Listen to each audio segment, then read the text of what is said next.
प्रकार का वो प्राणी है जो किसी की सेवा न करता है न सेवा करवाने की अपेक्षा रखता है।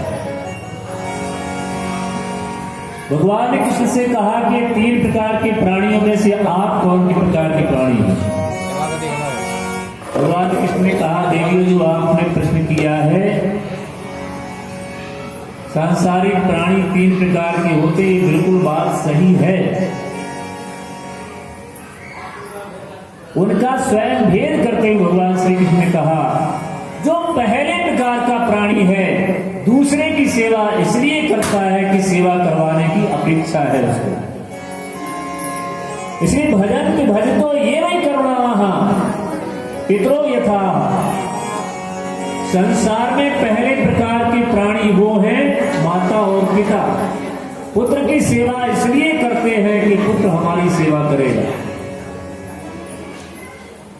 और दूसरे प्रकार के प्राणी हैं परिजन लोग, परिवारी लोग, वो सेवा कर देते हैं लेकिन सेवा करवाने की अपेक्षा नहीं रखते किसी से। और तीसरे प्रकार का प्राणी तो वो है जो ना किसी की सेवा करता है ना सेवा की अपेक्षा रखता है। जो परमहंस महात्मा होते हैं वो किसी की ना सेवा करते हैं और ना किसी की सेवा से अपेक्षा रखते हैं। इसलिए 3 प्रकार के प्राणियों में, और देवी जो आपने कहा है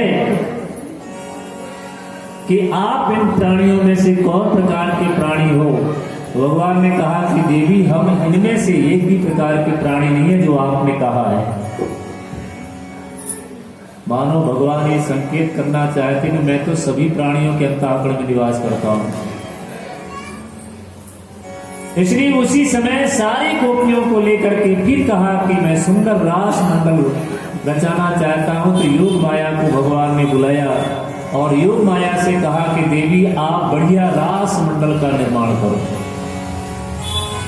और जब रास मंडल का निर्माण करने के लिए योग माया को भेजा तो भगवान ने यहाँ विभिन्न प्रकार की गोपियों का आवाहन किया और वो सारी की सारी गोपियां भगवान के पास में आती हैं। वर्णन आता है कि श्रुति रूपा गोपियां, जो श्रुतियां हैं वही गोपी बनकर के भगवान के इस रास मंडल में उपस्थित हुई। ऋषि रूपा गोपी कल मैं आपको बता रहा था, ऋषि ही गोपी बनकर के आए। और मैथिली रूपा, जब भगवान श्री राम जी मिथिला जनकपुर गए थे तो जिन सखियों ने भगवान को देख करके उनका मन आकर्षित हुआ था, आज वो भी यहाँ गोपी बनकर के रास मंडल में आई। इसके बाद में कौशल देश की अयोध्या वासिनी और यज्ञ की, भगवान श्री राम जी को छोड़ करके जब सीता जी चली गई और उन्होंने बहुत सारे यज्ञ किए, उसमें स्वर्ण की सीता बना करके यज्ञ करते थे, वो सारी की सारी स्वर्ण की सीता आकर के इसी रास मंडल में गोपी बनकर के सब पधारी। और बृहस्पति, पुलंद की कन्याएं, लक्ष्मी की सखियां और भूदेवी की जो सखियां हैं, ये सारी की सारी गोपियां बनकर के भगवान की रास मंडल में आकर के उपस्थित होती हैं। बड़ा बेहद रास मंडल बनाया गया, उसमें सारी की सारी गोपियां के रास मंडल में उपस्थित हुई। भगवान श्री कृष्ण उस रास मंडल में उपस्थित थे। भगवान शिव को पता चला कि भगवान बड़ा सुंदर रास रचाने जा रहे हैं, तो पार्वती से कहा, देवी, बोले हाँ, आज मेरा भी बढ़िया सुंदर गोपी रूप धारण करवाओ। क्यों? मेरा भी मन है कि मैं रास मंडल में जाकर के सम्मिलित हूं। पार्वती ने भगवान शिव को गोपी रूप में सजाया। वृंदावन में आज भी गोपेश्वर महादेव हैं। बंसी भट्ट में आप लोग सुदामापति के पास में गए होंगे तो वहां भी आज भी उनका गोपी रूप का ही श्रृंगार किया जाता है। इसलिए गोपेश्वर नाम के महादेव हैं वहां पर अभी भी। भगवान शिव को गोपी का रूप धारण करवा करके सजा करके फिर इसके बाद भगवान शिव वहां से चल दिए। जब रास मंडल में प्रवेश करने लगे तो गोपियों ने रोक दिया कि आप अंदर नहीं जा सकते। क्यों?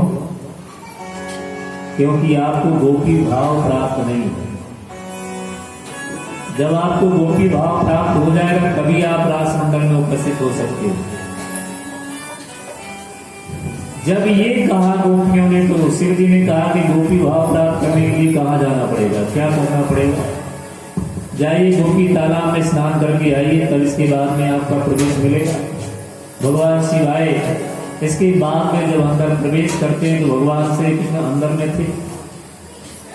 भगवान गोपी रूप में जब अंदर गए तो प्रभु स्वयं भगवान शिव के पास में आकर के कहते हैं कि मोटी गोपी कहाँ से आई है? भगवान शिव ने कहा मैं कैलाश से आई। कहा तेरा नाम है? बोले मेरे कैलाशी मेरा नाम है। धीरे से भगवान शिव ने कहा कि यहाँ भी चैन नहीं पड़ा, यहाँ भी आ गए। बोले आपकी प्रत्येक लीला में सम्मिलित होता हूं तो ये कैसे छोड़ देता? इसके बाद में भगवान ने कहा ठीक है, आप सम्मिलित हुए। अनंत गोपियों को भगवान ने वहां पर आवाहन किया।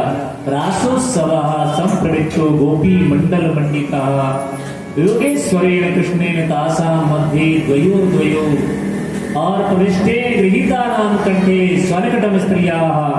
भगवान बहुत सारे गोपियों के साथ उस रास मंडल में उपदेश और उपस्थित होते हैं। उपस्थित होने के बाद में स्वयं राधा जी को लेकर के भगवान रास मंडल के मध्य में जाकर के उपस्थित हुए। क्योंकि बलयाना में पुराण किंकरी नाम जयो सीता संप्रियाणाम शुभो शब्द तुमेरो रास मंडले। और उसके बाद में भगवान सारी गोपियों को लेकर के रास मंडल में उपस्थित हुए। इसके बाद में सारी गोपियों को